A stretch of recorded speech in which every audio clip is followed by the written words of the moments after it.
What is up, y'all, and welcome back to the channel, everybody. My name is Lollyman16, and I'm here once again for another Dragon Ball Super review. This is episode 112, Japanese entitlement Saiyajin no Shikai, Vegeta no Kaguo, which translates into English as A Saiyan's Vow, Vegeta's Resolution. Now, I wasn't originally going to make a Dragon Ball Super review this week. As you know, I'm pretty busy and stuff, but I wanted to talk to you guys about this episode because there are some pretty cool things in this episode, but I have to get this off my chest. And this is a sort of a problem that the Tournament of Power has, especially. Not so much in the earlier arcs. I mean, it's a little bit of somewhat of a problem in the earlier arcs, but it sometimes shows more in this arc. Like I said before, this arc has done a lot of things good, and some of the things need improvement. Anyway, let's go into episode 112. So we started off with Universe 6, right? And everyone is wondering, well, since Hit is gone, how are they going to fare? And so we have Cabba there and Kale and Caulifla, they have some talk. And while this is happening, Goku's on the sidelines and he's actually thinking to himself how he could defeat Jiren. He's kind of a little bit angry that Jiren just goes ahead and meditates without acknowledging him or really anyone else for that matter, and he'll think he'll find a way to beat Jiren somehow later on.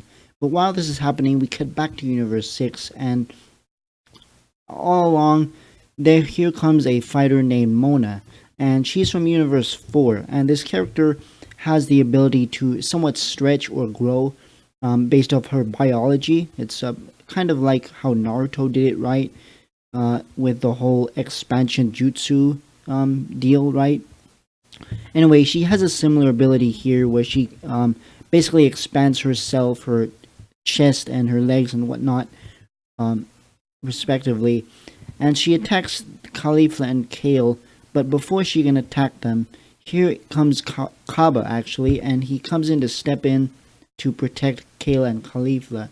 Now, Kale and Caulifla are wondering why Cabba is, well, why he's protecting them. And Cabba says he's going to handle Monna, and he says that Kale and Caulifla have to go and fight someone else. Cabba actually says he's strong enough to take on Monna, but he kind of has, trouble backing this claim up. But basically, the whole reason why Cabba is stepping in there is because he wants Kale and Caulifla to recover their stamina based on their other fights so far, and especially Kale because she got one-shotted by Jiren earlier in the tournament. So he wants them to conserve their stamina while he goes and handles Monna all by himself. Now, the battle between Cabba and Monna, it's a little bit one-sided at first. Cabba comes in with some nice shots. He's still in base form. He does transform into a Super Saiyan, however, once Monna expands herself. And we get this pretty short but pretty cool sequence between Cabba and Monna. Now, one problem I do have with Monna and really a lot of the characters in general is their appearance and their strength. What I mean by this is, look, some of these characters are wacky in design, and that's totally cool. That's Toriyama's style. That's always been his style. Just go watch the original 42 volumes of the manga. He has a very wacky style, and it really showed in the Majin Buu arc.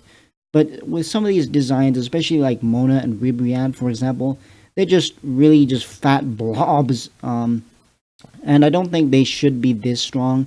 I mean, I still think that Super Saiyans should be able to take these scrubs out easily, but it seems not. And, it's a hit or miss, I guess, with some of the characters.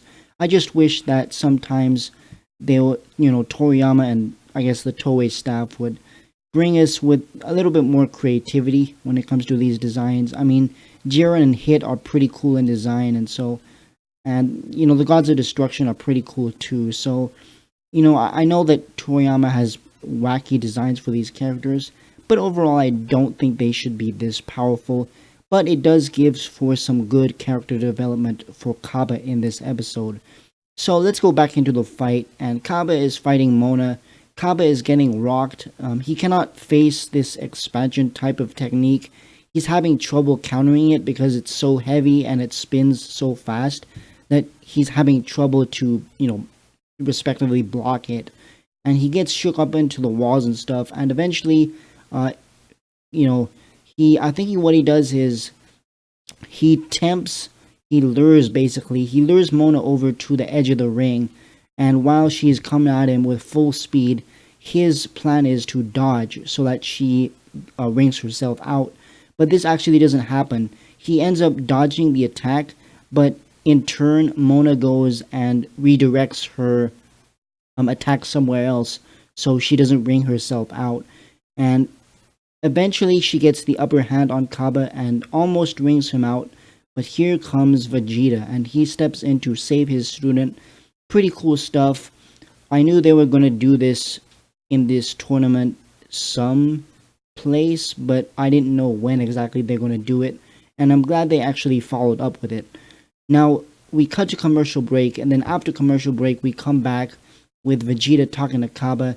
Cabba is obviously thanking Vegeta for rescuing him, but Vegeta in turn replies with the statement, "Don't underestimate me, or don't misunderstand this whole scenario. I didn't actually want to save you. I just can't stand to see a weak Saiyan." And of course, I'm getting these subs from Herms, so big shout out to Herms. Thank you, Herms. Twitter.com/Herms98, of course. He's our translator. And Vegeta is there, and he's being a little bit cocky as usual, doing his whole grumpy shtick. But it's for good use. It really is for good use. And Cabba, he learns to respect his Shisho, or his mentor. Now, while they're conversing, there was a piece of dialogue that was very interesting, and I'm very glad that they brought this up. And Vegeta tells Cabba, right, he's a little bit mad actually at Cabba. He's mad at Cabba for not keeping his promise to show him the Universe 6 Sadal King, or Sadara King, the king of the Saiyans in Universe 6, or the Saiyans, whichever one you really want to call it. But he's a little bit mad at this, and I'm really glad that they brought this up, because I thought they were not going to go anywhere with the whole Vegeta being the Universe 6 Saiyans type of thing. I didn't think they were going to, follow up with it. But I'm very glad that Toei Animation, the Toei staff and everyone there, at least had some, sense of follow-up with that. And I'm really glad they put it in there. So anyway, Vegeta is still angry at him at that.